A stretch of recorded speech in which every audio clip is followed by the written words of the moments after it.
आज का दंगल महाराष्ट्र में आज आए महानगर पालिका चुनाव नतीजों पर है।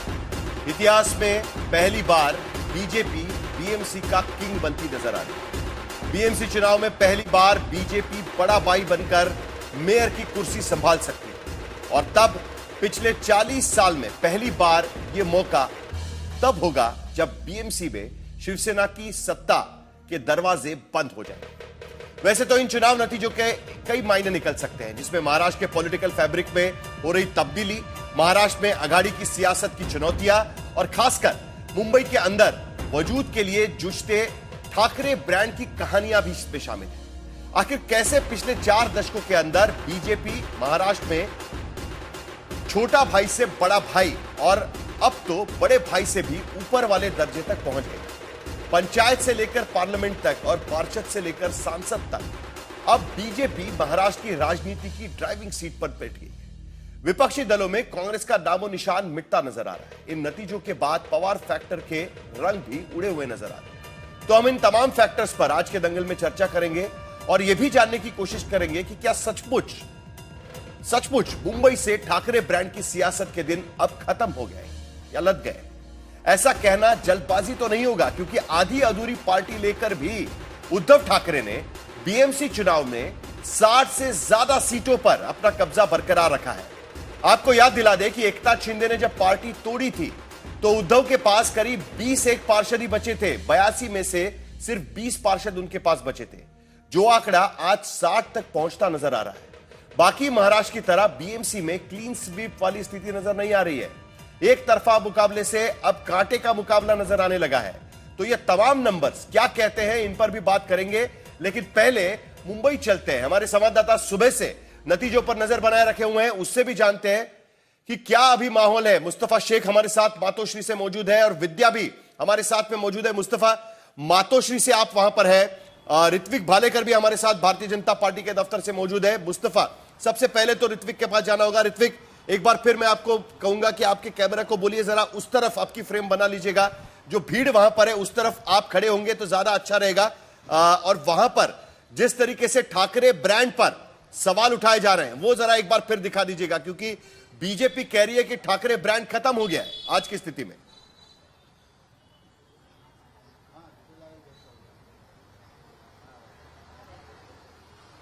ऋत्विक, आपको मेरी आवाज आ रही है? कुछ जी पोस्टर्स दिखा रहे हैं यहाँ पर अपने कार्यकर्ता।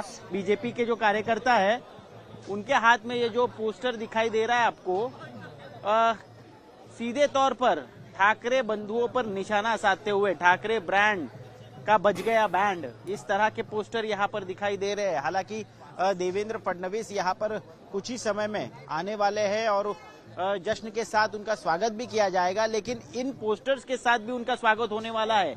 और एक पोस्टर जिस पर लिखा था धुरंधर देवेंद्र जी, मतलब धुरंधर देवेंद्र फडणवीस करार दे रहे हैं बीजेपी के कार्यकर्ता अब देवेंद्र फडणवीस को, यानी मुंबई का धुरंधर उन्हें कहलाया जा रहा है, क्योंकि जो भारी जीत हासिल की है बीजेपी ने देवेंद्र फडणवीस इनके नेतृत्व में, यानी मुंबई करों ने जो है देवा भाऊ को पूरी तरह से एक्सेप्ट कर लिया है और कहीं ना कहीं उनके विकास का मुद्दा जो है उस पर मुंबई में जो है वोटिंग होते नजर आई है। और इसी कारण कहीं ना कहीं ठाकरे बंधुओं ने जो मराठी बनाम अमराठी का मुद्दा छेड़ा था उस पर भारी पड़ गया है। क्या देवेंद्र फडणवीस का विकास का एजेंडा, ये सवाल अब यहाँ पर खड़ा हो रहा है और बहुत पुख्ता इंतजाम और कई सारे बीजेपी के कार्यकर्ता प्रतीक्षा में बैठे हुए हैं कि कब आखिरकार सीएम देवेंद्र फडणवीस यहाँ पर आए और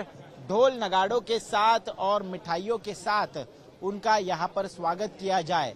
हालांकि 4 बजे वो आने वाले थे, लेकिन लगातार वो अपने कार्यकर्ताओं के, पदाधिकारियों के और नेताओं के साथ फोन पर बातचीत कर रहे हैं, बधाई दे रहे हैं और सिर्फ मुंबई नहीं बल्कि दूसरे महानगर निगम के चुनाव के नतीजों पर भी नजर बनाए हुए हैं। वहां का भी डेटा और अपडेट जो है वो लगातार ले रहे हैं, उसमें व्यस्त है किसी भी समय, लेकिन यहाँ पर आने की संभावना है। ठीक है मुस्तफा शेख, मातोश्री में तो शांति नजर आ रही है, लेकिन नतीजे अभी तक पूरी तरीके से आए नहीं है। 225 जो कॉन्स्टिट्यूंसीज है उसी का ट्रेंड नजर आ रहा है। 2 सीटों का ट्रेंड अभी भी बाकी है।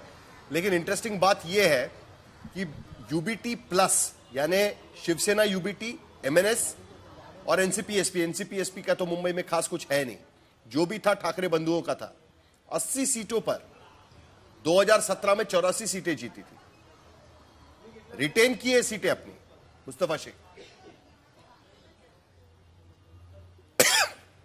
जी बिल्कुल, और क्योंकि एक नए तरीके से ये बीएमसी का ये जो काउंटिंग है वो इस बार हो रही है, इसीलिए कंफ्यूजन थोड़ा कहीं ना कहीं दिख करके आ रहा है। 4:30 बजे के जो ट्रेंड्स बीजेपी ने जो बीएमसी ने ऑफिशियली दिए हैं उसमें बीजेपी 56 और यूबीटी 44 यानी कि 10 से 12 सीटों का ही फर्क इसमें दिख रहा है, जिसमें शिवसेना एकनाथ शिंदे जरा एक बार फिर मैं चाहूंगा कि आप बता दीजिए या नतीजे आप बता रहे हैं। एक मिनट मुस्तफा, एक मिनट मैं चाहूंगा कि जरा सुनिए, जरा ब्रेकिंग चलाइएगा। एक बार फिर आप नंबर्स बता दीजिएगा। बीएमसी की ऑफिशियल वेबसाइट पर जो नतीजे आए हुए हैं, जो फैसले आए हुए हैं, कहां पर कितने लोग जीते हैं, जरा मुस्तफा बता रहे हैं, जरा एक बार फिर सुन लीजिएगा।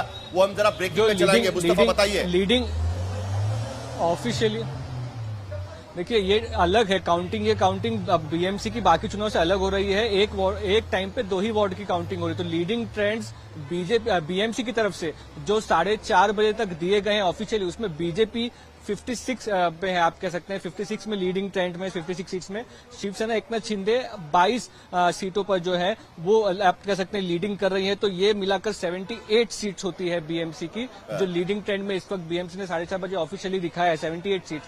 यूबीटी को 44 सीट्स, एमएनएस को उसमें 4 सीटें, तो 78 के सामने ये आप कह सकते हैं कि 48 सीट्स जो है ये ठाकरे ब्रदर्स की एक तरह से सीट मानी जा सकती है लीडिंग ट्रेंड में। कांग्रेस को 16 पे, एमआईएम को 6 सीटों पर, एनसीपी को 2 सीटों पर और समाजवादी पार्टी को 2 सीटों पर। तो इस तरीके का ट्रेंड जो है वो फिलहाल देखने के लिए मिल रहा है। तो आप कह सकते हैं कि कहीं ना कहीं मुख्यमंत्री ने अगर 4 बजे का वक्त दिया था और वो टाइम पे आने वाले व्यक्ति हैं, तो वो 5 बजे तक क्यों नहीं आए हैं?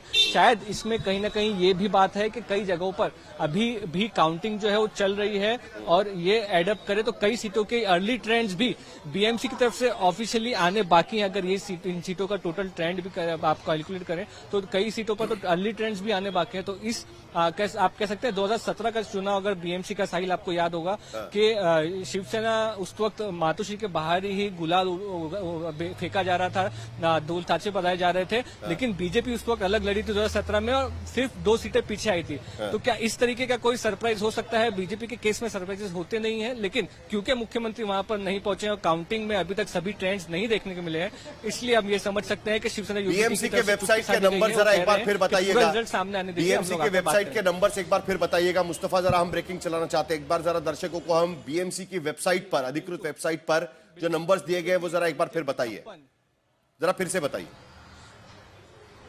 बीजेपी को 56 सीट्स हैं जो बीएमसी ने 4:30 बजे तक डेटा दिया है, उसमें उसके बाद शिवसेना एकनाथ शिंदे को जो है 22 सीटें हैं। तो टोटल मिला के 78 सीट जो है महायुति की आप कह सकते हैं। बीजेपी 56, शिवसेना 22, यूबीटी 44 सीट्स पर है और उसके साथ एमएनएस 4 सीटों पर, यानी कि ठाकरे बंधुओं को 48 सीट्स जो है ये फिलहाल दी गई। 78, 40 ये आप कह सकते हैं कि 48 और वहां पर शिवसेना और जो यूबीटी जो बीजेपी है उनको मिला करके 78, ये 2 आंकड़े हैं। कांग्रेस को 16 सीटों पर रुझान दिया गया है, एमआईएम को 6 सीटों पर और एनसीपी को 2 और समाजवादी पार्टी को 2 सीटों पर। इस तरीके के आंकड़े जो है वो 4:30 बजे तक के सामने आए हुए। बीजेपी जो बीएमसी के ऑफिशियल अपडेट है उसमें, और क्योंकि हम ये इस बात पर इसलिए जोर दे रहे हैं कि क्योंकि 2 वार्ड्स एक साथ काउंट किए जा रहे हैं, ये अलग एक तरीके से ये काउंटिंग चल रही है, इसीलिए तो जो अभी ऑफिशियली बीएमसी ने दिया है उसके अलावा कोई और सोर्स नहीं है ये मानने के लिए कि कितना लीडिंग कहां पर किस सीट पर है। जी साहिब। हाँ, तो हमारे साथ में धर्मेंद्र दुबे भी है, वहां पर भी सेलिब्रेशन चल रहे हैं। धर्मेंद्र, सेलिब्रेशंस तो रुकने का नाम नहीं ले रहा है, आप कहां पर है और वहां पर क्या बोल रहे हैं लोग? जरा एक मिनट बीएमसी के हवाले से खबर एक बार फिर रिपीट लोगों को बता ही देते हैं। बीएमसी की अधिकृत वेबसाइट के हवाले 4:30 बजे तक बीजेपी ने जीती हुई सीटें होती है 56 सीटें, एकनाथ शिंदे ने जीती हुई सीटें होती है 22 सीटें, शिवसेना यूबीटी की होती है 44 सीटें, एमएनएस की होती है 4 सीटें 4:30 बजे तक, कांग्रेस की होती है 16 सीटें, एमआईएम की होती है 6 सीटें और उसके साथ साथ समाजवादी पार्टी की 2 सीटें वो भी उसमें दिखाई दे रही है। शाम 4:30 बजे तक के गिनती के आंकड़े यहां पर हम दिखाने की कोशिश कर रहे हैं। विधानसभा चुनाव से भी बड़ी लंबी गिनती बीएमसी के चुनाव की चल रही है। हालांकि इनके चुनाव क्षेत्र बहुत ही छोटे हैं। विधानसभा के भीतर 2.5 लाख की कॉन्स्टिट्यूंसी गिनी जाती है, बीएमसी के भीतर 50,000 का वार्ड और उसमें भी आधा वोटिंग यानी 25-30 हजार की काउंटिंग वहां पर चल रही है। फिर भी इतना समय बीएमसी यहां पर लगा रही है और उसके बाद हम उम्मीद करेंगे कि भाई अच्छी सड़कें और पानी भी हमें दी जाए। अगर काउंटिंग में इतना समय लग रहा है, सुबह 10 बजे से काउंटिंग चल रही है और अब भी बीएमसी या स्टेट इलेक्शन कमीशन साफ स्थिति नहीं दे पा रही है, यह भी एक बहुत बड़ी बात है। उसमें धर्मेंद्र हमारे साथ में यहां पर मौजूद है। धर्मेंद्र, क्या स्थिति वहां पर नजर आ रही है? एक मिनट, मुस्तफा कुछ कहना चाह रहे हैं, जरा एक मिनट मैं आपको बताऊं, इस समय मैं घाटकोपर में एक मिनट मुस्तफा कुछ कहना चाह रहे हैं। मुस्तफा बताइए जी। आप देखेंगे कि साहिल जो आंकड़ा बीएमसी की तरफ से आया है उस हिसाब से 152 सीट्स के रुझान बीएमसी ने 4:30 बजे तक दिए हैं, यानी कि 75 सीट्स के रुझान अभी भी बीएमसी की तरफ से आने बाकी है। 227 सीटों में से 152 के अर्ली ट्रेंड से 75 सीट्स के रुझान आने बाकी है 4:30 बजे। चलिए ठीक है। धर्मेंद्र आप घाटकोपर में है, बीजेपी का गढ़ माना जाता है घाटकोपर। जी, और अभी कुछ देर पहले ही यहां से कई जो कैंडिडेट हैं वो विजय होकर निकले हैं, विजय यात्रा के साथ निकले हैं। थोड़ा सा तस्वीरें देखें साहिल, किस तरीके से ये कार गुलाल से पूरी तरह से भर उठी है, रंग उठी है। और ऐसी ही तस्वीरें इस समय घाटकोपर की उस जगह पर जहां पर काउंटिंग चल रही है हर जगह देखने को मिल रही है। खास बात यह है कि जो विनिंग कैंडिडेट है जब वो चले जाते हैं तो अपने दूसरे कैंडिडेट के भी सपोर्ट में लोग यहीं पर रुक जाते हैं और अभी भी काउंटिंग लगातार यहां पर जारी है। अनाउंसमेंट हर एक 15 मिनट बाद होती है, किस कैंडिडेट को कितने वोट अब तक मिल चुके हैं इस बात की पूरी तरह से जानकारी ली जाती है। ये जो सड़क है ये पूरी तरह से ऐसा लग रहा है रेड कारपेट यहां बिछा हुआ है, क्योंकि हर जगह सिर्फ और सिर्फ गुलाल ही यहां पर देखने को मिल रहा है। एक बड़ी सिक्योरिटी, एक अच्छी संख्या के साथ पुलिस भी यहां पर मौजूद है, लेकिन जहां एक तरफ गम है वहीं एक दूसरी तरफ खुशी भी देखी जा रही है। जीतना तो सिर्फ एक ही को है, लेकिन जिस तरीके से आपने बताया कि कहीं ना कहीं बीजेपी का और शिवसेना का ये गढ़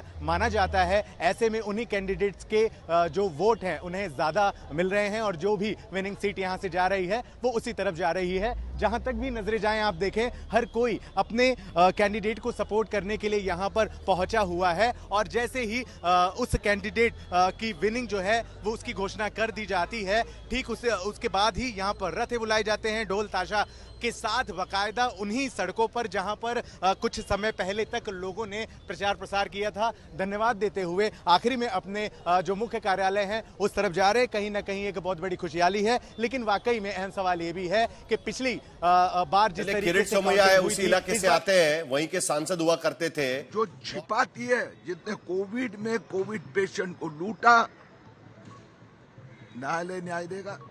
सर, राहुल गांधी ने इलेक्शन कमीशन पे सवाल उठाए हैं, ये कहा है कि इलेक्शन कमीशन जो है वो बीजेपी के लिए काम करती है, आप उसको कैसे देखते हैं? अब क्या है कि उनकी पार्टी धीरे धीरे आप देख रहे हो ना, अब मुंबई में भी समापन हो रहा है राहुल गांधी की कांग्रेस का, तो उनके दुख में हम सहभागी हैं। तो किरीट सोमैया यहां पर एक वक्त पे मातोश्री पर, खास करके उद्धव ठाकरे पर रोज निशाना साधते थे। उनका बेटा वहां पर चुनाव लड़ रहा है कॉर्पोरेशन का, उसकी स्थिति क्या हुई है वो अभी तक पता नहीं, लेकिन वो जिस इलाके से आते हैं बीजेपी का गढ़ माना जाता है।